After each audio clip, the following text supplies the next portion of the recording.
చేసిన ప్రతి పాపమును ఆయన క్షమించువాడు.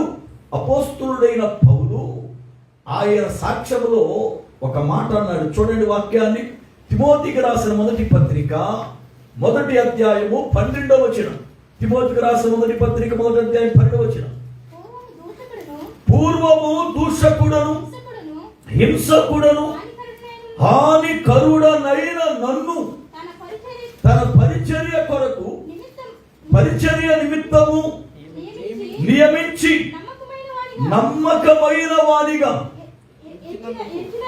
ఎంచినందుకు నన్ను బలపరచిన మన ప్రభువైన క్రీస్తుకు కృతజ్ఞుడనై ఉన్నాను. చాలు. ఆయన మాట్లాడుతూ పూర్వమందు నేను దూషకుడను హింసకుడను హానికరుడనైన నేను కనికరింపబడ్డాను. దేవునికి స్తోత్రం.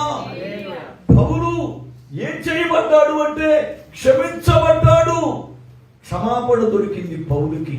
ఆయన ఎంతో మంది మరణానికి కారకుడయ్యాడు. ఎంతో మందిని యేసు ప్రభువుని నమ్మిన వారిని హింసించాడు.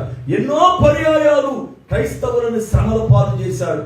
అయితే పులారా, ప్రభువు క్షమాగుణము కలిగిన వాడు గనుక ఆయనను ఎంత హింసించినా ఎంతగా బాధించినా ఆయన క్షమించాడు. ఆయన క్షమించాడు. యేసు దగ్గర మనకేం దొరుకుతుంది అంటే పులారా, క్షమాపణ దొరుకుతుంది. ఈ రోజున నీవు ఎలాంటి పాపము స్థితిలో ఉన్నా దాని నుండి విడిపించబడాలి అంటే, దాని నుండి నువ్వు రక్షించబడాలి అంటే, నీకు విడుదల కావాలి అంటే, నీ ప్రతి పాపము క్షమించి నిన్ను శుద్ధునిగా చేయాలి అంటే దేవుని దగ్గర నీకు క్షమాపణ ఉంది.